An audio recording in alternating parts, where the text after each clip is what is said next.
ప్రపంచ దేశాలన్నీ అగ్రరాజ్యం వైపే చూస్తున్నాయా అంటే నిజమనే చెప్పాలి.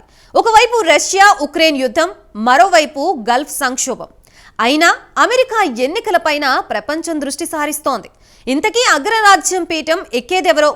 అమెరికన్ల మదిలో ఏ పార్టీ ఉంది? అధ్యక్ష ఎన్నికల్లో హోరాహోరీగా దూసుకుపోతున్న ట్రంప్, కమలా హ్యారిస్ ఈ క్రమంలో ఏ పార్టీకి ఎంత మెజారిటీ రాబోతోంది? అమెరికన్లు ఏనుగుని గెలిపిస్తారా, గాడిదని అందరం ఎక్కిస్తారా? రసవత్తరంగా మారిన అగ్రరాజ్య ఎన్నికలు, దీనిపై ప్రైమ్ 9 ప్రత్యేక కథనం.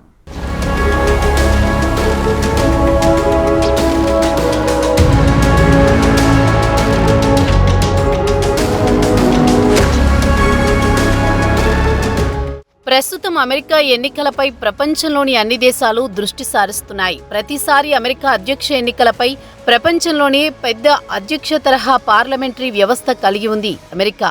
అక్కడ అధ్యక్షుడే కింగ్. ప్రస్తుతం ప్రపంచ దేశాలను శాసిస్తోంది అమెరికా. తనకున్న అర్ధబలం, సైనిక బలంతో మిగిలిన దేశాల కన్నా ముందుంది. అందుకే అక్కడ ఎవరు అధ్యక్ష పీఠంపై కూర్చుంటారోనని ప్రపంచవ్యాప్తంగా ఆసక్తి ఉంటుంది. అధ్యక్షుని ఎన్నికకు సంబంధించి నిర్వహించే ప్రక్రియ కూడా అత్యంత పకడ్బందీగా ఉంటుంది. అధ్యక్షుని కాలపరిమితి మాత్రం 4 సంవత్సరాలే. అమెరికాలో ఏ సంవత్సరంలో ఎన్నికలు జరగాలి, ఏ రోజు ఎన్నికలు నిర్వహించాలి, ఎప్పుడు ఫలితాలు ప్రకటించాలి, ఎప్పుడు కొత్త అధ్యక్షుడు ప్రమాణ స్వీకారం చేయాలి వంటి అంశాలు ముందుగానే నిర్ణయించబడతాయి. ఇదే ఆ దేశానికి ఉన్న ప్రత్యేకత. అమెరికా అనేది ఒక్క మాటలో చెప్పాలంటే ప్రపంచ నలుమూలల నుండి వచ్చి స్థిరపడ్డ అనేక జాతుల సమ్మేళనం. దేశంలో అత్యధిక సంఖ్యలో ఉన్న తెల్లవారిలో అత్యధికులు రిపబ్లికన్ పార్టీ వైపు మొగ్గు చూపుతుంటారు.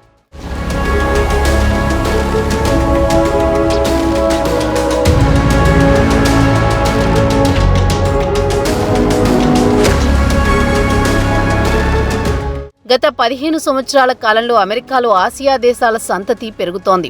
2010 నుంచి 2022 నాటికి వీరి జనాభా అమెరికాలో 27% పెరిగింది. ఇక మన భారత్ నుంచి వచ్చిన వారి సంఖ్య 28 లక్షల వరకు ఉంటారని అంచనా. సాధారణంగా వలస వచ్చి స్థిరపడిన వారిలో ఎక్కువ భాగం డెమోక్రాట్ల వైపు మొగ్గు చూపుతూ వస్తున్నారు. దేశంలోని 50 రాష్ట్రాలు ఎన్నికల్లో పాల్గొంటారు. ప్రతి రాష్ట్రంలో జనాభా ఆధారంగా నిర్దిష్ట సంఖ్యలో ఎలక్టోరల్ కాలేజీ ఓట్లు ఉంటాయి. మొత్తం 538 ఎలక్టోరల్ కాలేజీ ఓట్లలో కనీసం 270 లేదా అంతకు మించి సాధించిన వారు విజేతలవుతారు. 18 ఏళ్లు నిండిన వారు ఓటుకు అర్హులవుతారు.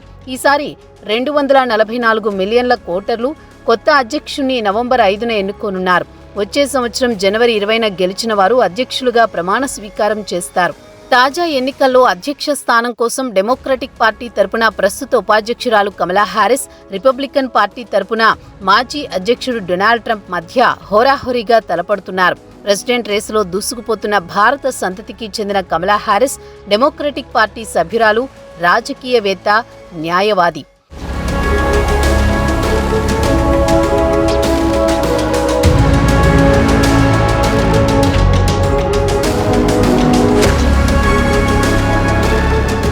కమలా హ్యారిస్ భారత సంతతికి చెందిన మహిళ. ఆమె ఎన్నికల్లో గెలిస్తే మొదటి ఆసియన్ అమెరికన్ గానే కాకుండా అమెరికా చరిత్రలో మొదటి మహిళా అధ్యక్షురాలు అవుతారు. ప్రపంచంలో అగ్రరాజ్యంగా నిలిచిన అమెరికా పాలనా యంత్రాంగంలో కీలకమైన ఉపాధ్యక్ష పదవిలో ఇప్పటికే ఆమె కొనసాగుతున్నారు. ప్రస్తుతం పోటీలో ఉన్న రిపబ్లికన్ పార్టీ అభ్యర్థి డొనాల్డ్ ట్రంప్ పెద్ద పారిశ్రామికవేత్త. గతంలో ఒకసారి అధ్యక్షుడిగా పనిచేశారు. అక్రమ వలసదారుల విషయంలో ట్రంప్ వైఖరి చాలా కఠినంగా ఉంటుందని విశ్లేషకులు చెబుతున్నారు. తన ప్రచారంలో భాగంగా ట్రంప్ దూకుడుగా, రెచ్చగొట్టే వ్యాఖ్యలు చేస్తున్నారు. ప్రత్యర్థిపై వీలైనంత అసభ్య పదజాలంతో విరుచుకుపడే ట్రంప్ తాను గెలిచాక తన వ్యతిరేకుల సంగతి తేలుస్తానని హెచ్చరికలు చేసినట్లు తెలుస్తోంది.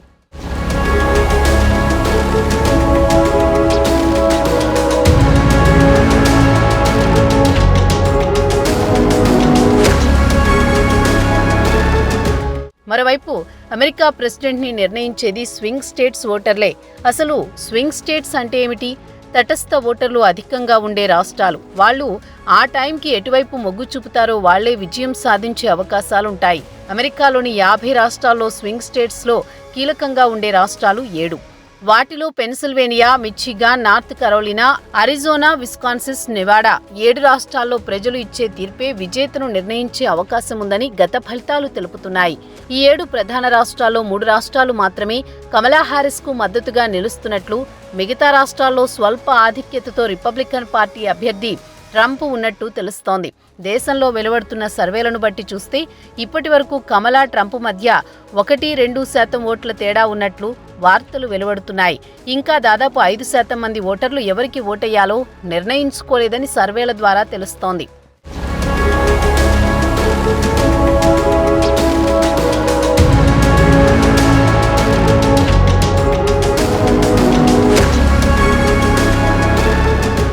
ఈ క్రమంలో అమెరికా ఎన్నికల్లో భారతీయులు ఎటువైపు అనే దానిపై ఇండియన్ అమెరికన్ యాటిట్యూడ్ సర్వే ఆసక్తికర విషయాలు వెల్లడించింది. 61% మంది భారతీయ అమెరికన్లు హ్యారిస్ వైపే ఉన్నారని, డొనాల్డ్ ట్రంప్కు మద్దతుగా 31% మంది మాత్రమే ఉన్నారని తెలిపింది. దీంతో అమెరికా అధ్యక్ష ఎన్నికల్లో మెజారిటీ భారతీయ అమెరికన్లు దాదాపు స్పష్టమైన ఏకాభిప్రాయం కలిగి ఉన్నారని ఆ సర్వే చెబుతోంది. 2020 నాటికి ఎన్నికల సమయంలో డెమోక్రటిక్ అధ్యక్ష అభ్యర్థికి ఉన్న మద్దతు 2024కు వచ్చేసరికి తగ్గింది. ఇదే సమయంలో 2020లో ట్రంప్కు ఇండియన్ అమెరికన్ల మద్దతు 22% ఉండగా అది ఇప్పుడు 31%కి పెరిగింది. ఈ ఎన్నికల్లో అమెరికన్ ఇండియన్స్ మద్దతు డెమోక్రటిక్ అభ్యర్థి కమలా హారిస్కి ఎక్కువగా ఉన్నప్పటికీ గతంతో పోలిస్తే మాత్రం తక్కువ అని అర్థమవుతోంది. అధ్యక్ష ఎన్నికల్లో పోటీ పడుతున్న తొలి భారతీయ అమెరికన్ కావడంతో డెమోక్రాట్లు భారతీయ అమెరికన్లపై ఎక్కువగా ఆశలు పెట్టుకున్నారు. అమెరికాకు వలస వచ్చిన వారిలో మెక్సికన్లు మొదటి స్థానంలో ఉండగా ఆ తరువాతి స్థానం భారతీయులదే. దీంతో ఓటర్ల సంఖ్య తక్కువగా ఉన్నప్పటికీ ప్రభావం మాత్రం ఎక్కువగా చూపగలరని అంటున్నారు. దీంతో ఇండియన్ అమెరికన్స్పై ఇరు పార్టీలు ప్రత్యేక దృష్టి సారించినట్లు చెబుతున్నారు. మరోపక్క ఈ ఎన్నికల్లో ట్రంప్ గెలిస్తే భారత్కు పలు కష్టాలు ఉన్నాయని, అందులో అమెరికాకు ఎగుమతి చేసే వస్తువుల విషయంలో భారీ సుంకాలు విధించే అవకాశం ఉందని, ఐటీ ప్రొఫెషనల్స్ విషయంలోనూ ఇబ్బందులు తప్పకపోవడంతో పాటు H-1B వీసా షరతులు మారే అవకాశం ఉందంటూ చర్చ జరుగుతోంది.